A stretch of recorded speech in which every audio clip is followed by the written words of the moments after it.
I feel it in my toes.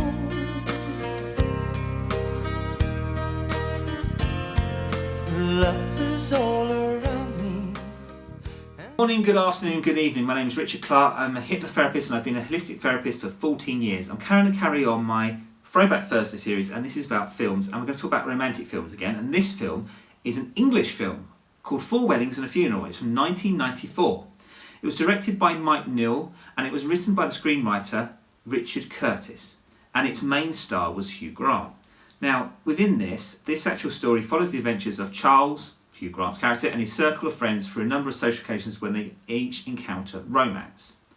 So the plot of this is that how it starts is obviously the three weddings and then the funeral, then the actual fourth wedding.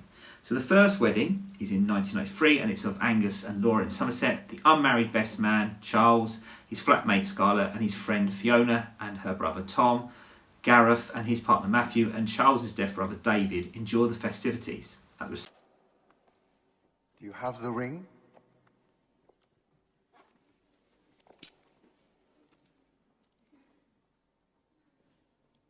With this ring I thee wed. With this ring I thee wed. With my body I thee worship.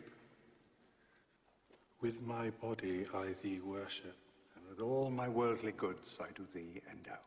And with all my worldly goods I thee endow.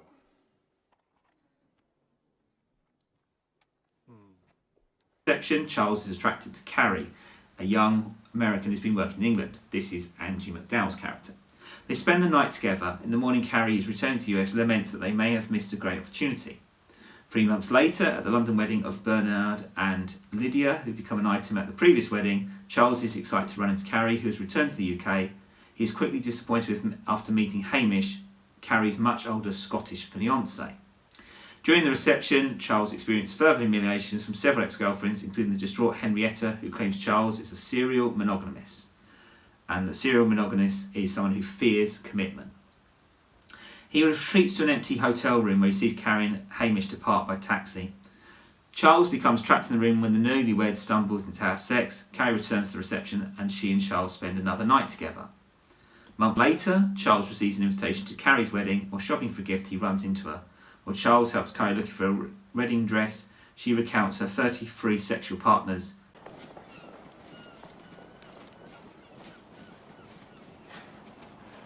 Carrie, this is David, my brother. Hi. I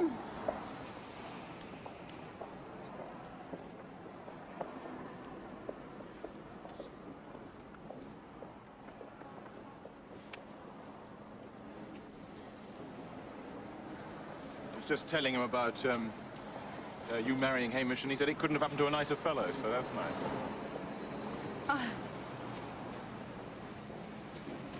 Where are you doing it? Scotland.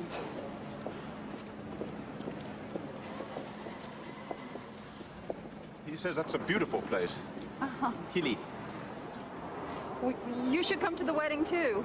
I want as many friends as possible to make up for the gruesome stiffs that Hamish knows. Well, you better go in. Charles, who was number 32, awkwardly confesses his love of her, which Carrie reluctantly rebuffs.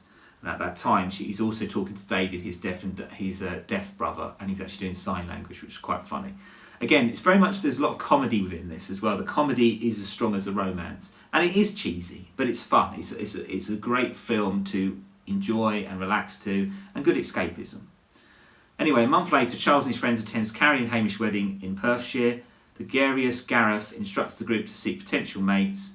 Scarlett meets Chester, a Texan, as Charlie watches Carrie and Hamish dance. Fiona senses his heartbreak. She tells him that she remains single because she loves him. Though sympathetic, Charles does not reciprocate her feelings. And during Hamish's toast, Gareth suffers a fatal heart attack. This is the first funeral so there's 3 weddings already. At Gareth's funeral, Matthew recites Funeral Blues, a poem by the British-American poet W.H. Auden. Carrie and Charles share a brief moment, and later Charles and Tom ponder that despite their clique's pride in being single, Gareth and Matthew were as a married couple. But remember, this is in 1994, so actual gay men were not allowed to be married. Even civil partnership wasn't it. Now we can. So it was quite an interesting idea, and it was to bring that. It was a sort of part of the story, which was to show that love and romance happens for everyone. And 10 months later, Charles's own wedding arrives. His bride is Henrietta. While seating guests, Tom meets and is immediately smitten with his distant cousin, Deirdre, with whom he's not seen since childhood. Carrie arrives and tells Charles that she and Hamish have separated following a difficult marriage. Charles, stunned, privately has an emotional crisis.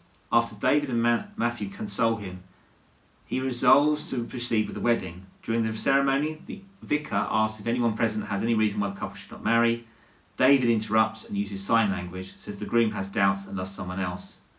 Therefore, if any man can show any just cause why they may not lawfully be joined together, let him speak now, or else hereafter forever hold his peace.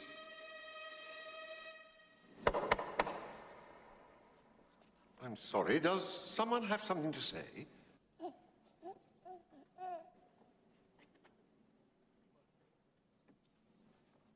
Yes, what is it? One second.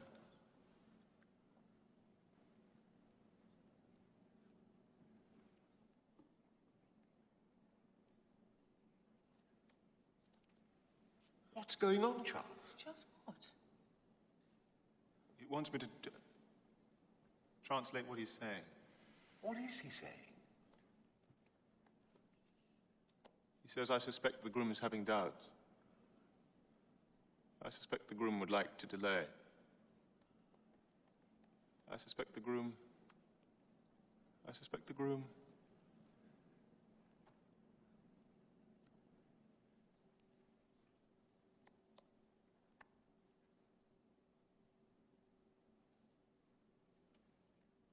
What's he saying? He says he suspects the groom loves someone else. Do you? Do you love someone else? Do you, Charles?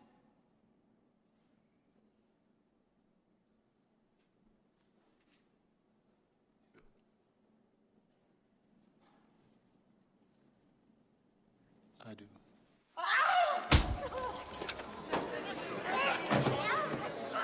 Charles confirms this, and Henrietta angrily knocks him out, halting the ceremony. A few hours later, Carrie arrives at Charles's flat and apologises for causing the fiasco. Charles again says he loves her and proposes a lifelong commitment without marriage, which Carrie accepts. Hello? Hi, you're soaking. No, Come no, on. I'm fine. Comes a point when you're so wet you can't get any wetter. Okay, I'll come up. No, please don't. I just wanted to check you're okay. Not busy killing yourself or anything, but you're fine, so... I shouldn't have come to the church this morning. I'm sorry. No. Wait. It was all my fault. I mean, I'm the bastard here. And it definitely sorted out one thing, which is marriage and me were very clearly not meant for one another. Sorted out another big thing as well. There I was standing there in the church, and for the first time in my whole life I realized I totally and utterly loved one person. And it wasn't the person standing next to me in the veil, it's the person standing opposite me now. In the rain. Is it still raining? I hadn't noticed. The truth of it is, I loved you from the first second I met you. You're not suddenly going to go away again, are you? No. I might drown, but otherwise, no. Okay. We'll go in. But first, let me ask you one thing. Do you think, after we've dried off, after we've spent lots more time together, you might agree not to marry me? And do you think not being married to me might maybe be something you could consider doing for the rest of your life?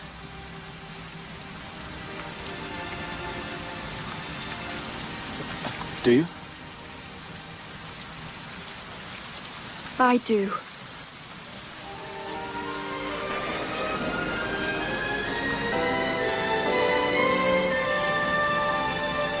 As a kiss, a thunderbolt flashes across the sky.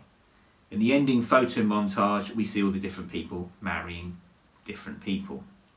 Now, the idea of this film is, because it was written by Richard Curtis. Richard Curtis was known for writing Blackadder and many comedies, usually with Ben Elton. But the one thing about this film, it was actually a massive success. So the actual film, the budget was $3 million, but it made $245 million at the box office. It was completely... In fact, it actually done badly in screenings. Most people didn't like it, but when it actually got over there, people loved the quaintness of it. And I think what it does, it shows this idea of these ideals of what we want and how we want to be married and how things work, and people marry the wrong person or the right person. And within this, it also shows that with love, it can be not straightforward. So Four Weddings and a Funeral is a very much tongue-in-cheek look at the idea of relationships, how they develop, how marriages work or don't, and then also the idea of that people who can live a life where they are happy and maybe not married to the constraint of that ideal. So people can be happy together in partnerships. And I think this was quite pivotal at that time in 1994, because it was early, but it was trying to explain the difference of why marriage may be not as fundamental if you're not religious, if you're not from a religious background, to do. So I thought it was a very challenging, it's a film which challenges perception, but it's also it could be seen to some people as a throwaway film, but it's actually a very clever film with a very interesting message.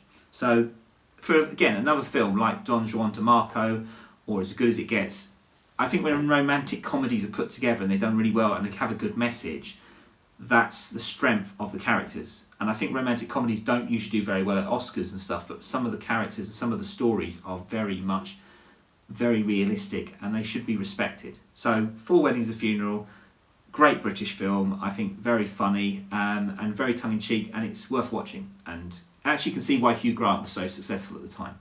Feel it in my fingers. I feel